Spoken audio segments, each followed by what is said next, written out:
Bueno, antes de comenzar, estoy lleno de nervios. Quiero compartir una acción de gracias y antes de orar, introducirnos en el mensaje, quiero compartir una acción de gracias que desde el domingo pasado, ya hoy 8 días, en la noche, el Señor nos ha bendecido. Ha sido una oración contestada que, como yo digo internamente, el Señor nos proveyó otro corderito. El Señor nos trajo a un niño recién nacido que se llama también Moisés Alejandro. Niño recién nacido, y de verdad quiero agradecer profundamente a Dios. Créame que tengo que contenerme. Quiero glorificar mucho a Dios por esto.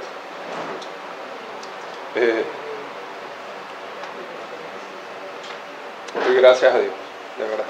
Doy gracias al Señor. Alabo a Dios, mi esposa está bien, mi esposa está feliz, por eso no está acá. El niño tiene hoy 8 días de nacido, está bien, está sano. Hemos avanzado con todas las cosas legales, gracias al Señor está en casa, se comporta muy bien. Solo llora para comer.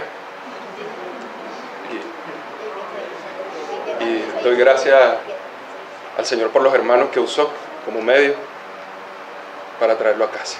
Cada uno de ellos sabe quiénes son. Sea Dios glorificado también a través de ellos.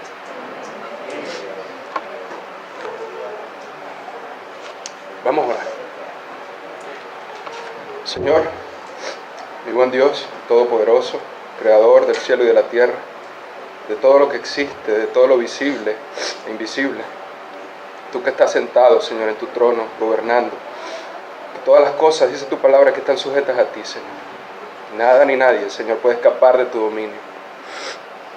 Señor, ante ti me presento, pidiéndote perdón antemano, Señor, por cualquier palabra, por cualquier error, Señor, reconociendo lo que son míos, reconociendo que cualquier error en la predicación me pertenece a mí, Señor, porque soy débil, porque soy falible. Yo te ruego, Señor, la asistencia de tu Espíritu. Te ruego que me escondas detrás de la cruz. Te ruego que Cristo pueda brillar y tu palabra pueda ser exaltada. Yo ruego estas cosas, Señor, que tu iglesia pueda ser edificada.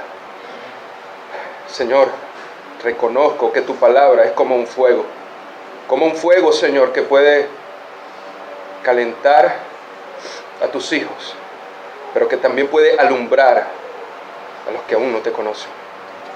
Ruego que tu palabra sea esa espada, ese martillo que quiebra, Señor, ese martillo que quebranta la roca. Ruego que tu palabra sea esa gracia para edificar, Señor, para reconstruir, para animar, para consolar, para exhortar, Señor, y para traer a Cristo a tu pueblo, Señor. Yo ruego estas cosas y encomiendo mi vida, Señor, ante ti.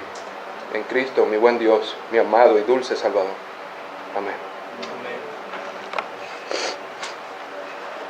Quiero que vayan conmigo al texto de Lucas, que el hermano Javier nos introdujo en la mañana de hoy. No voy a leer todo el capítulo. Deseo concentrarme en los versículos del 8 al 14. Deseo concentrarme en esa pequeña porción de las Escrituras. Quiero que la tengan allí. Y antes de que podamos introducirnos en su palabra, después de haber orado, quiero decirles que esta predicación estará estructurada o compuesta de la siguiente manera: una introducción, un contexto y 2 puntos principales. Así que vayamos a nuestro texto y sigamos adelante. Dice la palabra del Señor, dice Lucas, este hombre que por el Espíritu Santo nos escribe, verso 8, capítulo 2 hasta el verso 14. Capítulo 2, desde el versículo 8 hasta el versículo 14. Lucas.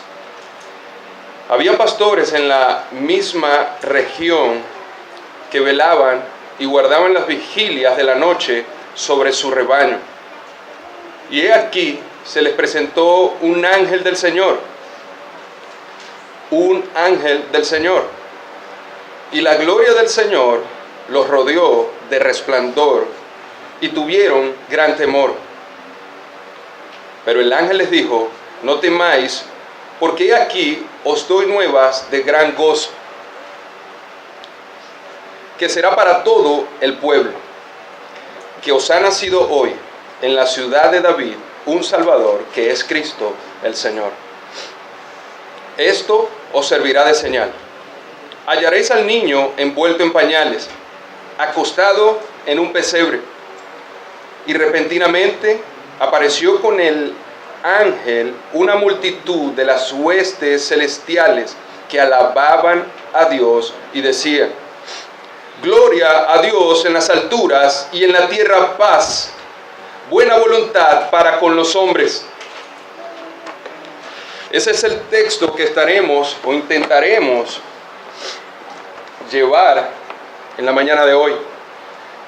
Para este 25 de diciembre, el mundo estará celebrando la Navidad, en la que supuestamente se conmemora el nacimiento de nuestro Señor Jesucristo.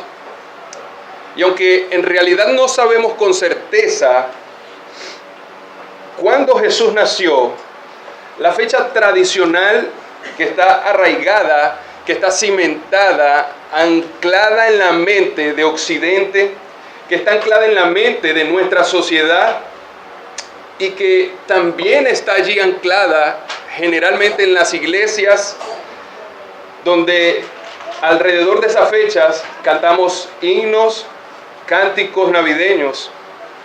Lo hacemos alrededor del 25 de diciembre. Particularmente, yo creo que no debería ser así. Yo creo que no debería solamente cantarse himnos alrededor del 25 de diciembre. Al contrario, creo que deberíamos sentirnos avergonzados, lamentarnos o entristecernos de hacerlo así. Yo amo los cánticos navideños. De hecho, tuve que contenerme allí cantando, y creo que a algunos de ustedes les habrá pasado de contener las lágrimas. Y digo que es lamentable y triste porque deberíamos hacerlo realmente durante todo el año. Debemos no solo recordar la encarnación de Cristo en estas fechas, en diciembre, sino todo el año.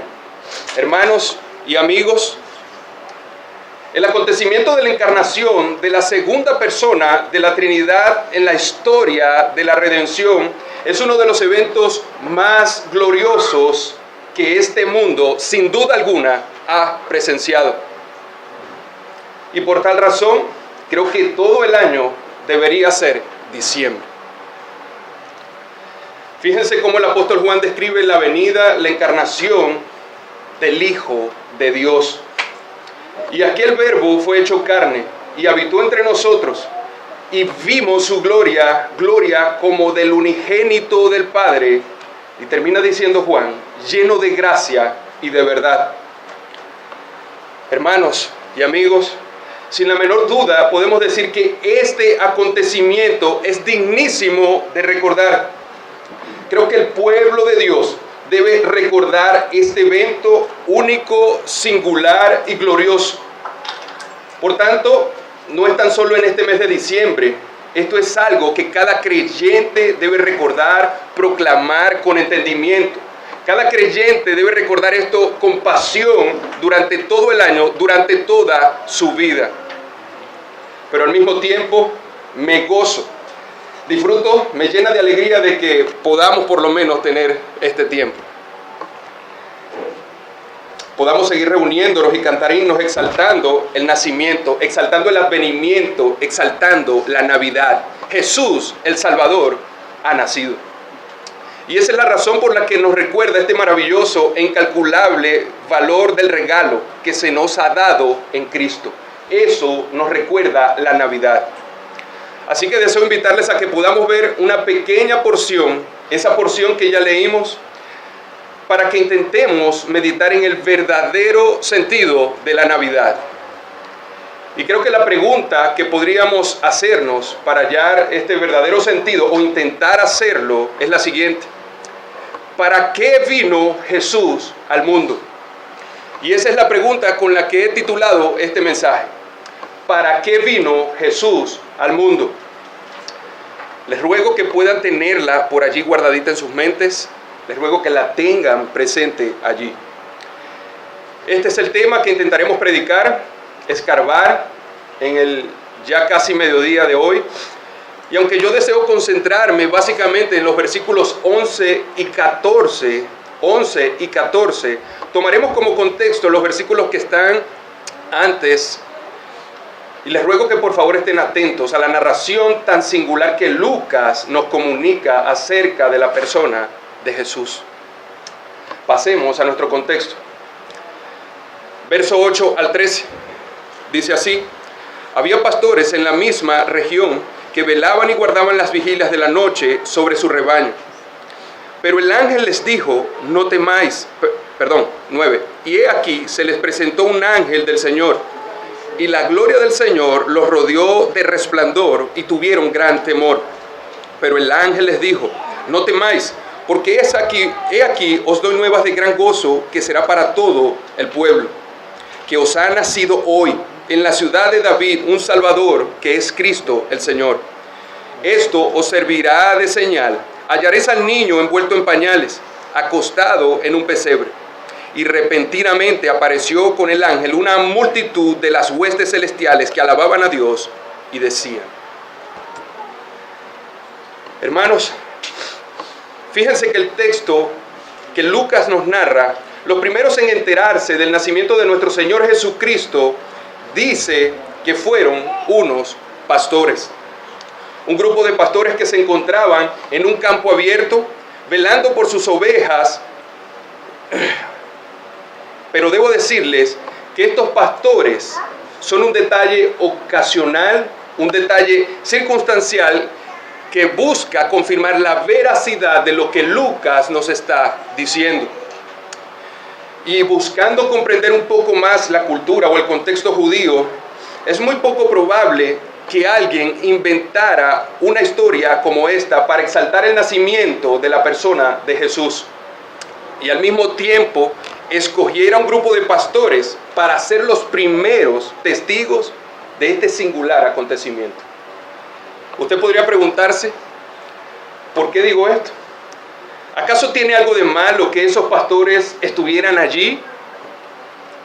Déjenme decirles que en el tiempo del nacimiento de Jesús, los pastores que cuidaban ovejas, esos animales de 4 patas, por lo general eran personas no muy bien vistas dentro de la sociedad judía.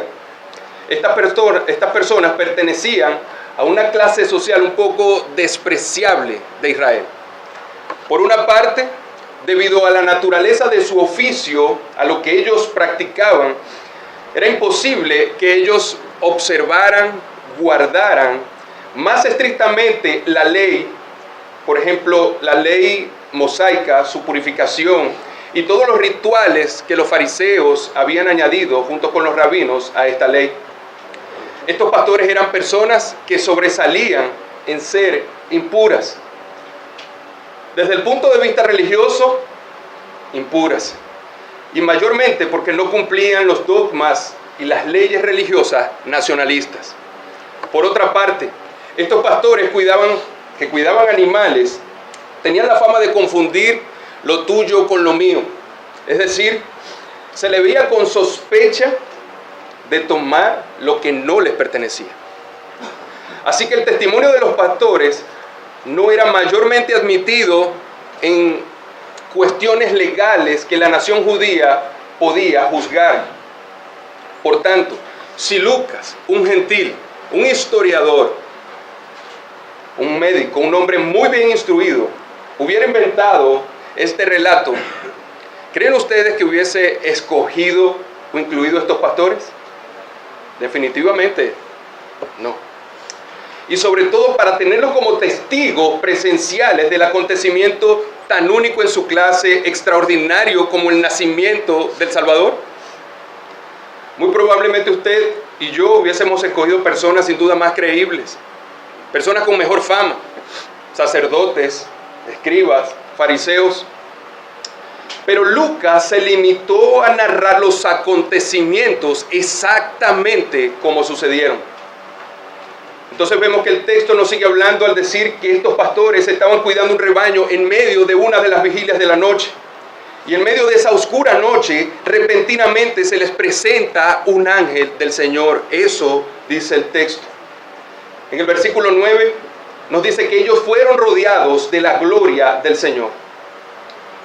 Y creo que es bueno aseverar un poco con respecto a esta gloria, la cual era una manifestación visible de la presencia del Señor. ¿Recuerdan, yendo al Antiguo Testamento, cuando el pueblo de Israel sale de Egipto camino a la tierra prometida?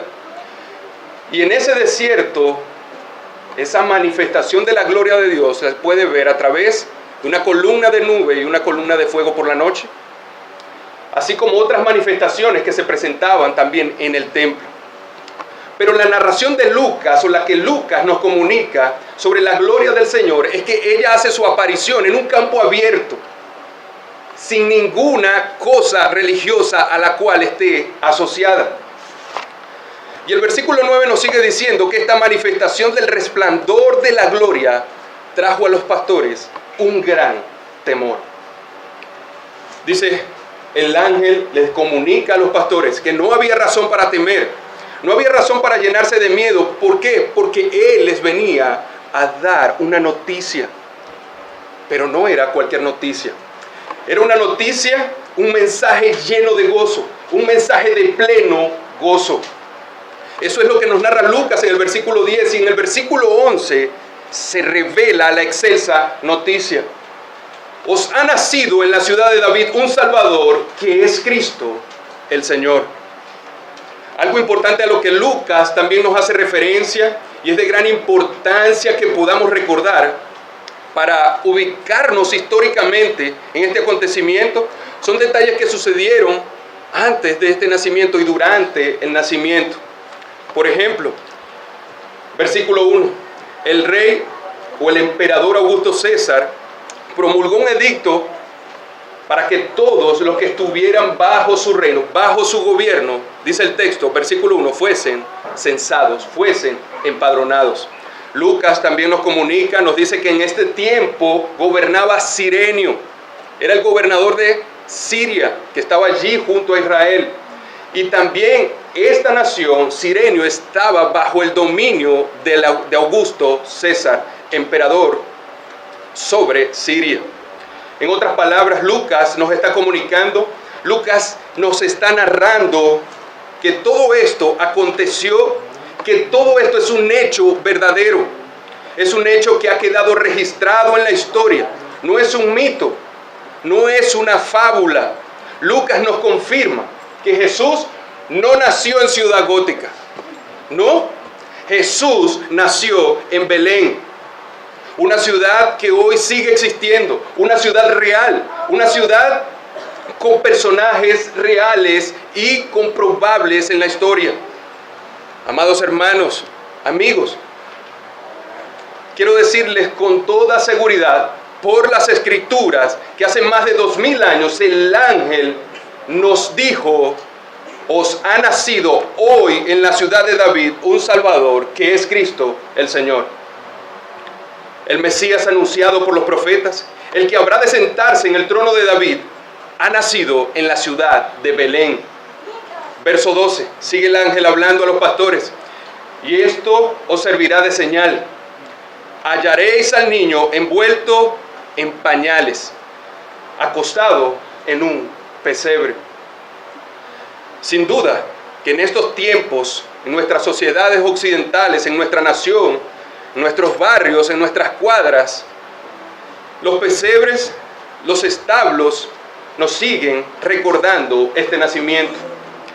Pero uno de los problemas que presentan estos establos, estos pesebres, estas caballerizas, es que, por ejemplo, el olor que les caracteriza no lo tienen. Por tanto, no nos ayudan mucho a entender lo que Lucas nos intenta transmitir. Y abriendo un poco más el compás para ver más claramente el contexto de Lucas, el verso 7 de este mismo capítulo, podemos ver que en los tiempos del nacimiento de Jesús habían mesones. Mesones que se conocen hoy como posadas. Y en la parte alta de estas posadas o de estos mesones era donde la gente podía quedarse, podía llegar y posar, pasar la noche, pernoctar o quedarse para seguir después al día siguiente a otra ciudad. Y en la parte baja era donde ellos, por lo general, se quedaban los animales. Ahora imagínate el sitio. Intenta tener allí, haz un esfuerzo en tener allí este tipo de olor. Este olor particular que hacen los animales. Pues sí, este era un sitio con mal olor, un sitio con poca salubridad, muy poco higiénico. Y María, embarazada de Jesús y a punto de dar a luz, llega a Belén junto con José. Y la pregunta es, ¿cómo es que María llega a ese lugar de Belén para dar a luz? Lo leímos en el verso 1, la causa. Recuerdan que Lucas nos dice que en ese tiempo muchas personas se habían trasladado, se habían movido por causa del censo, del empadronamiento que el rey Augusto César había proclamado, había dado como edicto. La ciudad de Belén estaba atestada, estaba abarrotada, estaba llena de personas que habían regresado de otras ciudades más importantes para ese censo porque debían regresar a su lugar de nacimiento. Pero también vemos el cumplimiento de la profecía de Miqueas, capítulo 5, versículo 2, cuando dice: pero tú, Belén Efrata, pequeña para estar entre las familias de Judá, de ti me saldrá el que será Señor en Israel. Y sus salidas son desde el principio, desde los días de la eternidad. Seguramente, allí en el mesón, el que atiende a José y a María en la posada, es el que seguro les dice que no tenía lugar para ellos. No había lugar donde posar. Eso nos dice el verso 7. Pero es pues allí donde María finalmente tiene el alumbramiento. Y la señal que el ángel les da a los pastores: el rey os ha nacido hoy. Pero no lo encontrarán en el palacio del César. Tampoco lo encontrarán en el palacio de Cirenio, gobernador de Siria. Tampoco en casa de uno de los aristócratas del tiempo, no. Lo encontrarán, como dice el ángel a los pastores, en un pesebre envuelto en pañales. Esta es la señal. Por otra parte, es muy probable que esa noche hayan nacido otros niños en Israel. Pero solo uno había nacido en un establo. Solo uno había nacido en un pesebre en la ciudad de Belén, bajo las condiciones más desfavorables, más antihigiénicas que usted y yo podamos imaginar. Luego el ángel continúa. Y sin aún terminar de hablar el ángel, nos dice el texto, nos dice la narración de Lucas en el verso 13, que repentinamente una multitud, una hueste celestial que alababan a Dios decían, lo dice con fuerza Lucas: gloria a Dios en las alturas y en la tierra paz, buena voluntad para con los hombres. Hermanos, es importante que en cada texto que se lee podamos esforzarnos en imaginarnos estos acontecimientos. Los pastores, en medio de las vigilias, se les aparece el ángel, les dice que un niño ha nacido hoy en la ciudad de Belén, les da la señal dentro de un pesebre envuelto en pañales, y repentinamente el ángel, aún sin haber terminado de hablar, una hueste de los cielos desciende alabando a Dios. Pero son en los versículos 11 y 14 en los cuales intentaré excavar un poco más. Esta pequeña porción que vamos a considerar está en los dos propósitos: la gran noticia del nacimiento de Jesús y los propósitos sublimes. ¿Para qué vino Jesús al mundo? Y esa es la pregunta que te pedí guardaras allí en tu mente. Esa es la pregunta que intentaremos responder. Sin duda alguna, nosotros recibimos un extraordinario beneficio por causa del nacimiento de Cristo. Vemos, por ejemplo, al apóstol Juan cuando dice que aquella luz verdadera que alumbra a todo hombre venía a este mundo. ¿Qué venía? La luz verdadera. También Juan nos comunica que en Jesús estaba la vida, y la vida era la luz no era cualquier cosa, era la luz de los hombres. El foco primario de este texto que Lucas nos narra es la gran noticia, y no es cualquier noticia, sino una de gran gozo, una de completa felicidad, es que Jesús vino al mundo. Verso 11, que os ha nacido hoy en la ciudad de David un Salvador, que es Cristo el Señor. El ángel les transmite a los pastores la noticia: el Salvador ha nacido este día. Y no es cualquier noticia, es un acontecimiento que debe ser publicado, que debe ser proclamado, pregonado.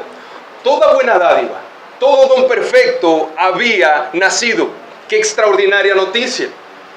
Y por otra parte, también podemos ver en el texto 14, versículo 14, los propósitos sublimes para los cuales Jesús, el Cristo, el Mesías, la Navidad había llegado.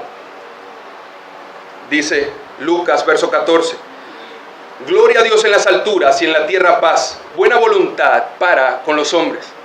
Iglesia, amados hermanos, Cristo nació para la gloria de Dios. Cristo nació para traernos paz. Repito, Cristo nació para la gloria de Dios. Cristo nació para traernos paz. Y es así como entramos a nuestro primer punto. Cristo nació para la gloria de Dios. Todos los que estamos acá esta mañana, ya mediodía, si queremos realmente entender, si deseamos dar el verdadero sentido a la Navidad, al advenimiento, al nacimiento de Cristo, debemos comenzar por la gloria de Dios. Es necesario que el creyente esté convencido de esto. Es necesario que como punto de partida tomemos la gloria de Dios, porque si no estaremos errando al blanco, estaremos en el punto equivocado. Un comentario anónimo dice así, abro comillas: nosotros no podremos apreciar realmente el verdadero significado del nacimiento de Cristo para la humanidad a menos que apreciemos primero lo que significa ese evento extraordinario, sobrenatural, real, visible para Dios mismo. Y es que Cristo nació para la gloria de Dios. El Salmo 19 nos dice: los cielos cuentan la gloria de Dios y el firmamento anuncia la obra de sus manos. Es como un pintor que va trazando sus lienzos en su cuadro y va mostrando los atributos que esa persona tiene para pintar. De esa misma forma, las Escrituras nos intentan comunicar que Dios ha demostrado sus atributos a través de toda su creación. ¿Alguno de ustedes llegó a conocer, por ejemplo, a Picasso, a Miguel Ángel, a Van Gogh? Ninguno de nosotros. Y lo que hoy conocemos, lo conocemos por sus pinturas, lo conocemos por sus obras. Y es allí donde podemos ver la gran capacidad que estos hombres poseían. Pero ahora, en un sentido infinitamente superior, vemos que el Salmo 19 nos describe un gran despliegue de la gloria de Dios. Y es a través de todas las cosas que Él ha creado. Y es allí donde podemos ver sus marcas. Es allí donde podemos ver sus huellas que están impresas en toda la creación.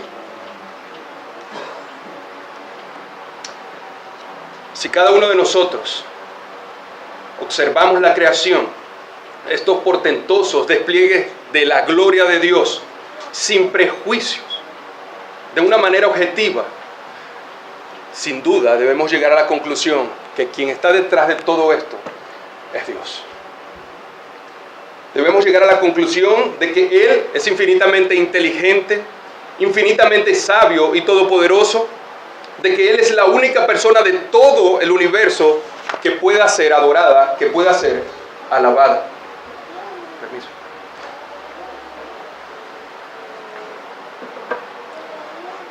Pero mis amigos y hermanos, de todas las cosas que Él ha escogido para mostrar su gloria, ninguna, absolutamente ninguna es más extraordinaria, ninguna es más sublime, ninguna es más excelsa y de inigualable valor que el nacimiento y toda la obra de Jesús. No existe ningún evento en la historia con este portento, con esta maravilla. El milagro comenzó a suceder en Belén. El Dios Todopoderoso, el Creador del universo, el que sostiene con su palmo, con el poder de su palabra, todas las cosas visibles e invisibles, los mares, los planetas, las galaxias, el radiante sol, la sombreada luna, decidió asumir una naturaleza humana semejante a la nuestra, excepto que no tenía pecado. Ese era niño y era Dios al mismo tiempo, sin que su divinidad lo convirtiera en un superhéroe y sin que su humanidad rebajara en todo lo que él era como Dios. Quiero que escuchen atentamente, quiero que por favor presten atención a estas palabras que un teólogo describe acerca de este día. Dice así: la deidad vino a ser alimentada por el seno de una joven doncella. ¿Puede haber algo más misterioso o más profundo? El bebé termina de comer y suspira.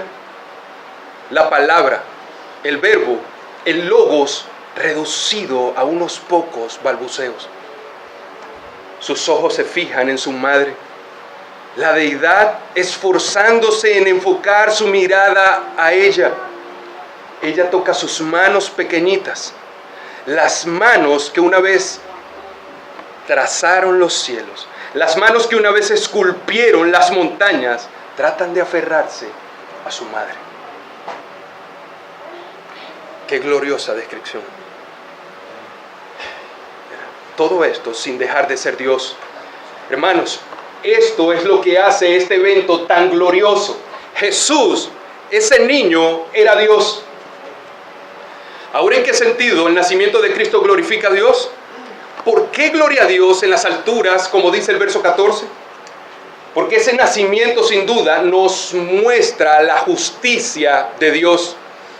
Hermanos, recuerden que glorificar a Dios es mostrar todo aquello que lo hace glorioso. Es aquello que le da fama, honor, que exalta sus atributos. Eso da gloria a Dios. El Señor Jesús se encarnó porque Dios es perfectamente justo. Jesús se encarnó porque Él no podía pasar por alto tu ofensa, tu pecado, ni el mío. Pero el amor de Dios no será mejor comprendido hasta que no entendamos que Dios decidió amar a pecadores. Decidió amar a lo que no era digno de su amor, a ti y a mí.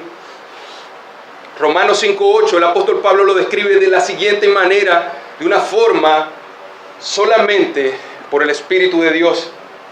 Mas Dios muestra su amor para con nosotros, en que siendo aún pecadores, Cristo murió por nosotros.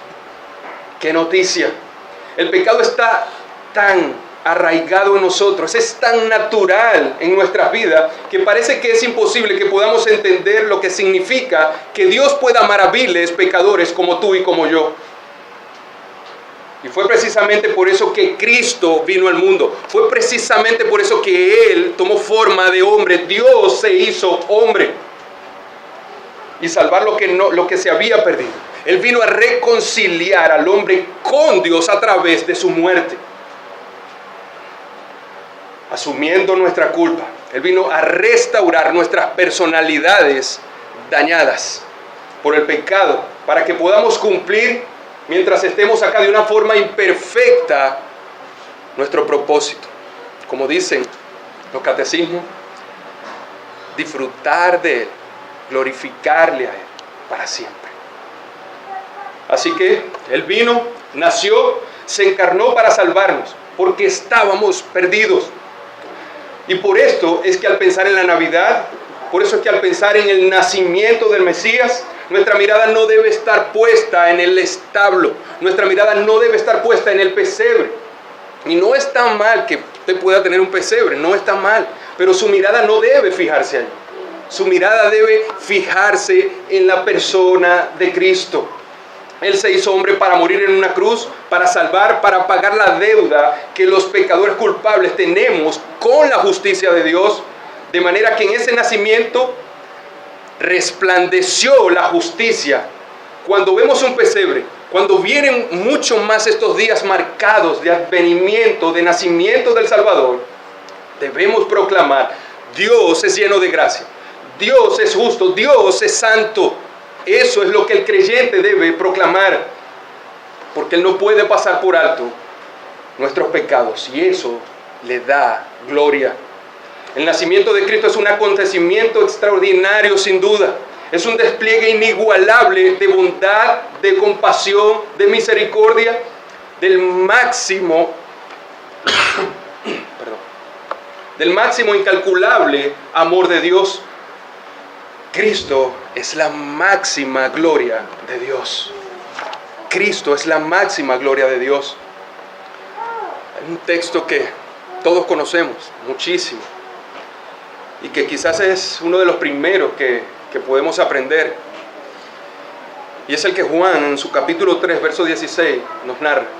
Nos dice: porque de tal manera amó Dios al mundo, de tal manera amó Dios al mundo, que no hizo los cielos y la tierra, que no es que hizo la tierra, el mar y las montañas, no, de tal manera amó Dios al mundo que ha dado a su Hijo unigénito, al único en su clase, en su ADN, monogenes, consustancial con el Padre, al Eterno, al Todopoderoso, al Creador, al Sustentador, para que todo aquel que en Él crea no se pierda, mas tenga vida eterna. Amigos, hermanos, Dios Padre amó tanto al mundo que dio lo que más amaba. Lo mejor que Él tenía se desprendió para salvar a un mundo traidor. Él entregó al Hijo de sus entrañas. Su máxima gloria se encarnó para salvar a personas como tú y como yo. Y si nuestro fin, si tu fin es glorificar a Dios y no lo estás haciendo, entonces estamos en problemas. Si nuestro fin no es glorificarle, entonces la Navidad nos debe recordar que algo anda mal. Si nosotros no glorificamos aún a Dios mucho más, algo anda mal. No hemos comprendido la Navidad, no la hemos entendido. Si nosotros vivimos para nosotros mismos, no la hemos comprendido. Y las preguntas que podríamos hacernos son las siguientes: ¿cómo se supone que debo vivir este evento a través del cual Dios vino al mundo? ¿Acaso no es cierto que la Navidad es uno de los periodos del año donde mayormente se apela a la codicia, al derroche, a la borrachera? ¿Está presente en nuestras celebraciones realmente la gloria de Dios? ¿Glorificarle a Él y disfrutar de Él? ¿O se desata más nuestro materialismo, el consumismo de nuestros corazones hasta el punto de llevarnos a tomar decisiones muy malas? Muchas veces nos justificamos diciendo que pasaremos tiempo con la familia o más tiempo con la familia, o que quizás ayudaremos a las personas más necesitadas. Y eso no está mal. Eso en sí mismo no está mal. Pero ninguna de esas cosas tocan el nervio central de la Navidad. Y es que Jesús nació. Y es que Jesús debe ser glorificado. Y tan pronto usted y yo nos ponemos en el centro de este acontecimiento, en el centro de la Navidad, hemos perdido el foco. Nos hemos equivocado, nos desviamos. Y lo perdemos por causa de nuestro pecado, del pecado que aún mora en nosotros.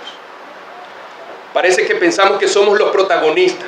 Parece que el centro de la historia, del nacimiento de Cristo, nosotros somos el que está allí, en la escena, y nada más alejado de la verdad. El papel protagónico, el personaje principal, el centro de la historia de la Navidad le pertenece al Hijo de Dios, porque todas las cosas fueron hechas para su gloria. ¿Para qué vino Jesús al mundo? Si alguien te pregunta esto, ¿para qué vino Jesús al mundo? Sin titubear, escucha bien, hermano, sin titubear vas a responder: Él vino para dar gloria a Dios.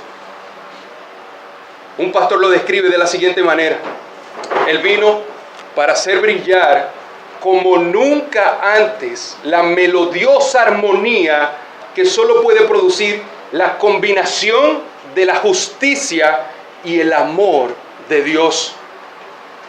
Repito, Él vino para hacer brillar como nunca antes la melodiosa armonía que solo puede producir la combinación de la justicia y el amor de Dios. Antes del nacimiento de Jesús, varios siglos atrás, el salmista lo describe y lo comunica de la siguiente manera. Salmo 85:10. La misericordia y la verdad se encontraron. La justicia y la paz se besaron. ¡Wow! ¡Qué evento! La paz había llegado. Amigos, hermanos, la justicia y la paz se besaron en la cruz del Calvario. Cristo nació para dar gloria a Dios. Y Cristo nació para traernos paz. Y es así como entramos en nuestro segundo y último punto. Cristo nació para traernos paz. Hermanos, nosotros no tenemos que escoger entre una cosa y la otra. Usted y yo no tenemos que escoger entre o dar gloria a Dios o recibir la paz de Dios. No, una es causa de la otra. El creyente puede experimentar la paz de Dios porque Dios ha decidido compartir su magnífica gloria por medio de Cristo. Fíjense que el ángel no le dice a los pastores, María tuvo un hijo. Él no le dice así, él no lo comunica así, él le dice, el ángel dice, verso 11, os ha nacido hoy un Salvador. La profecía cumplida de Isaías capítulo 9, versículo 6, porque un niño nos es nacido, hijo nos es dado, y el principado sobre su hombro, y se llamará su nombre admirable, consejero, Dios fuerte, Padre eterno, príncipe de paz. Iglesia, este niño nos ha nacido también a nosotros. El príncipe de paz nos vino a traer paz. Isaías 9:7. Lo dilatado de su imperio y la paz no tendrán límite. Sobre el trono de David y sobre su reino, disponiéndolo y confirmándolo en juicio y en justicia desde ahora y para siempre. El celo de Jehová hará estas cosas. El Señor Jesucristo vino a ofrecer una paz verdadera, una paz perdurable, porque es una paz que no depende de nuestras circunstancias, no depende de eso. Una paz que depende del hecho de que hemos sido reconciliados con Dios. ¿Qué tipo de paz es esta? Y esta es la gran noticia que siempre debe ser predicada y nunca callada. La salvación es por obras sin duda, pero no por las tuyas, no por las mías, es por la obra de Cristo en la cruz, desde que nace hasta que está entronizado a la diestra del Padre, para que nosotros pudiéramos ser reconciliados con Dios y por su buena voluntad, entonces el creyente tiene paz. Romanos 5:1, el apóstol lo describe magistralmente: justificados, justos, declarados justos, sin pecados, pues por la fe tenemos paz para con Dios por medio de nuestro Señor Jesucristo. Por causa de la obra redentora de Jesús, Dios dejó de ser tu enemigo, mi enemigo, nuestro juez, y ahora es nuestro Padre. ¡Qué gloriosa noticia tenemos! Su ira fue removida para quienes Dios se complace. Nuestra rebeldía fue conquistada. Ya no somos enemigos, somos sus hijos. Y una de las mayores bondades que Dios permite disfrutar al creyente, independientemente de la circunstancia, es su paz. Es la paz que da. Cristo dijo a sus discípulos la noche antes de ser crucificado: la paz os dejo, mi paz os doy. Hermanos, no se turbe vuestro corazón, no se turbe. Todas las promesas de Dios ahora son nuestras, son tuyas por causa de Cristo, porque ahora Cristo os ha nacido también a nosotros. Este es el aspecto de la paz que el mundo no logra entender. El mundo no comprende que no se puede disfrutar de paz mientras está separado del dador de la paz. Es imposible tener, disfrutar, experimentar la paz de Dios por otro medio que no sea Cristo. No la puedes experimentar acumulando cosas, no la puedes experimentar teniendo más dinero, no la puedes experimentar teniendo una apariencia de piedad o siendo moralista. No la puedes experimentar con pastillas para dormir, no la puedes experimentar con alcohol, con cigarrillo. No la podemos experimentar de esa manera. No la podremos experimentar creyendo que somos populares. No, amado hermano. Esta paz solo la podemos experimentar por medio de la fe en el Hijo de Dios que nació en Belén. Por esto es que hace unos minutos te decía que no podemos escoger entre la paz de Dios y la gloria de Dios. No, una es la consecuencia, es el fruto de la otra. La paz de Dios es el fruto de recibir la gloria por medio de Cristo. Es decir, Dios es muy glorificado y tú y yo somos muy beneficiados por la venida del Salvador. Y ahora el creyente vive para la gloria de Dios y para disfrutar de Él para siempre. Es necesario que también te recuerde, es importante a ti creyente, que ahora gozamos de la paz con Dios. Seremos continuamente atacados para dejar de disfrutar la paz de Dios. El creyente debe entender, escucha bien creyente, debes discernir que Satanás, el mundo y tu propio corazón, nuestro propio corazón, nos estarán atacando todo el tiempo que resta de nuestras vidas. Todo el tiempo de nuestros corazones, en nuestras mentes, estarán bajo acecho, bajo un constante ataque para llenarnos de temor, para llenarnos de miedo y tratar de quitar la paz de Dios. ¿Y qué debes hacer? ¿Qué debemos hacer? ¿Cómo debemos responder ante esta circunstancia? Filipenses 4:6, por nada estés afanoso, sino sean conocidas vuestras peticiones delante de Dios con toda oración y ruego, con acciones de gracia. Y la paz de Dios, que sobrepasa todo entendimiento, guardará vuestros corazones y vuestros pensamientos en Cristo Jesús. Tengo algunas preguntas más para ti. ¿Cuánta cabida, cuánto espacio das a pensamientos que te desaniman? ¿Cuánto tiempo desperdicias en actitudes que destruyen la paz que Dios nos da? ¿Cuánto tiempo estás invirtiendo cada día en oración y ruego? ¿Tendrán tus oraciones estorbo? ¿Por qué las tienen? ¿Das gracias a Dios por todo? Lo que cada domingo venimos a escuchar, a ver, a recibir, ¿lo estamos realmente poniendo en práctica? ¿O nos consume mucho más el afán y el activismo? Si usted y yo tenemos alguna necesidad de salir temprano, sea de trabajo, de cualquier otra necesidad, sin duda nos vamos a levantar temprano y vamos a hacer lo que tenemos que hacer, porque creemos que es importante para nosotros y para nuestro bien. Pero ¿qué de estar dispuestos a disciplinarnos y levantarnos cada mañana para velar en oración y aferrarnos a las promesas del Señor? Porque no tiene el valor que realmente debe tener.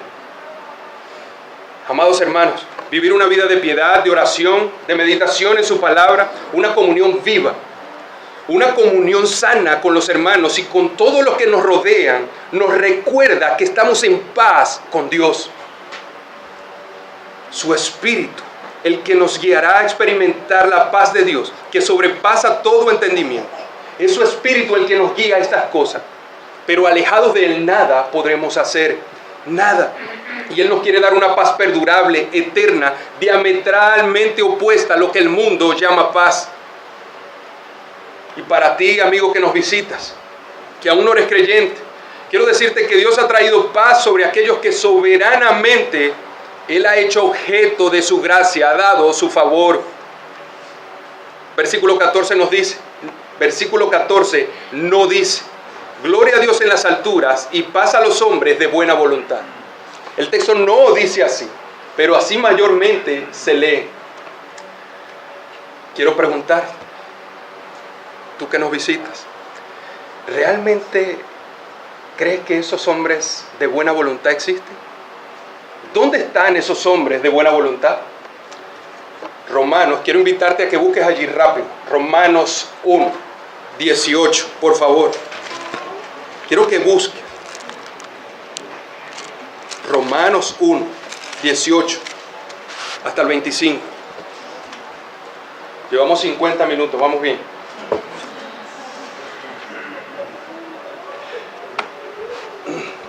Dice así. ¿Ya lo tenemos? Ok, dice el texto. Porque la ira de Dios se revela desde el cielo contra toda... Disculpen, ¿alguien podría ayudar allá a mi papá? Perdón. ¿Ya lo tienes ahí? Porque la ira de Dios se revela desde el cielo contra toda impiedad e injusticia de los hombres que detienen con injusticia la verdad. Porque lo que de Dios se conoce les es manifiesto, pues Dios se lo manifestó, porque las cosas invisibles de Él, su eterno poder y deidad, se hacen claramente visibles desde la creación del mundo, siendo entendidas por medio de las cosas hechas, de modo que no tienen excusa. Pues habiendo conocido a Dios, no le glorificaron como a Dios, ni le dieron gracias, sino que se envanecieron en sus razonamientos y su necio corazón fue oscurecido, entenebrecido, profesando ser sabios, profesando saber que lo conocían y lo saben todo, delante de Dios se hicieron necios y cambiaron la gloria de Dios incorruptible en enseñanza, la gloria de Dios incorruptible en semejanza de imagen de hombre corruptible, de aves, de cuadrúpedos y reptiles, por lo cual también Dios los entregó a la inmundicia en las concupiscencias de sus corazones, de modo que deshonraron entre sí sus propios cuerpos, ya que cambiaron la verdad de Dios por la mentira, honrando y dando culto a las criaturas antes que al Creador, el cual es bendito por los siglos. Amén. Realmente debes entender que en ninguna parte están los hombres de buena voluntad. No hay hombres de buena voluntad menos que sean regenerados. Pablo sigue diciéndonos en Romanos 3, no hay quien busque a Dios, no hay justo ni aun uno, no hay quien haga lo bueno ni aun uno. Por eso es que Lucas nos dice, en la tierra paz, en los hombres que Dios, que Él se complace. En aquellos en quienes descansa su favor, en aquellos quienes descansa su gracia y su misericordia. Todo esto alcanzado por la sola obra de Cristo. Alguien dijo, todas las religiones presentan al hombre tratando de alcanzar a Dios. Repito, todas las religiones presentan al hombre tratando de alcanzar el favor de Dios. Pero solo, escucha bien, solo el cristianismo, solo por medio de Cristo nos muestra que Dios ha alcanzado al hombre. Es así como la Biblia nos describe el plan de salvación. Por esto los ángeles no exaltan la buena voluntad del hombre, sino la buena voluntad de Dios. Es crucial que entiendas esto, que de no haber sido por iniciativa de Dios, que de no haber sido por Él, por condescender con nosotros, no habría evangelio que predicar, no habría nacimiento de Cristo, no habría salvación y todos estaríamos condenados. Él te habla hoy. Y haciendo un paréntesis también a esto, Spurgeon al respecto de eso que dicen los ángeles, dice así, para los spurgeonianos: los ángeles no eran arminianos,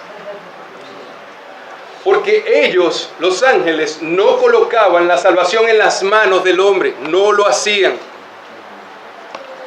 los ángeles colocaban la salvación en las manos de Dios. Os ha nacido hoy un Salvador, que es Cristo el Señor. Amigos, la salvación es del Señor. Él la diseñó, Él la llevó a cabo. Él la aplica con el poder de su Espíritu Santo en los corazones de aquellos de los cuales Él se complace por su sola misericordia. No es algo que puede encontrar en ti, que puede encontrar en mí. Es por el puro afecto de su voluntad que escogió a personas para los cuales Él derramar su gracia, su compasión. Y todo esto da gloria a Dios. Y ofrece hoy libremente esa gracia para todos los que crean en Cristo. Para ti, amigo, que nos visitas, que estás aquí, Él está ofreciéndote hoy su perdón una vez más. Él te está ofreciendo el regalo más hermoso que pueda haber. Cristo el Salvador te está ofreciendo su paz. No la rechaces más. Recuerda que estos son días de dar y recibir regalos. Intentaremos. Pero el mayor regalo que la Navidad, el mayor regalo que alguna vez tú puedas recibir, entiéndelo bien, es dejar de confiar en ti mismo y descansar en la obra que Cristo llevó a cruz en la cruz del Calvario. Ese es el mayor regalo que tú y yo podemos recibir. Es incomparable. Es la máxima gloria de Dios derramada sobre Él, sobre los que Él se complace. Al que no conoció pecado, por nosotros Dios lo hizo pecado, para que fuésemos hechos justicia de Dios por su buena voluntad. Ya para finalizar.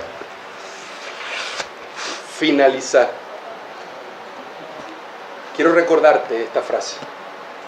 Es la paz con Dios lo que te dará la paz de Dios. Oremos. Señor, tú eres el Dios de paz. Tú has venido a reconciliarnos por medio de Cristo. Tú has condescendido, Señor, y nos has amado, como dice Juan, de tal manera que nuestro entendimiento no lo llega a comprender. Señor, te rogamos que tu Espíritu nos ayude a comprender más este plan, esta obra de salvación. Dios, te ruego, ayúdanos. Que tu palabra pueda seguir dando perseverancia a los que requieren perseverancia y pueda dar nuevo nacimiento, pueda alumbrar a los que deban nacer de nuevo por la locura de tu predicación. Yo te ruego, glorifícate, exáltate aún mucho más. Tú no necesitas, Señor, nada de nosotros. Nosotros no podemos glorificarte más, pero sí podemos exaltar lo que tú has hecho en nosotros, Señor. Y eso te da gloria a ti, Señor. Quédate con nosotros, Dios, y ayúdanos a saber vivir este tiempo, a saber conducirnos aún mucho más en este tiempo de Navidad, de nacimiento, que podamos darte gloria y podamos disfrutar de Cristo para siempre.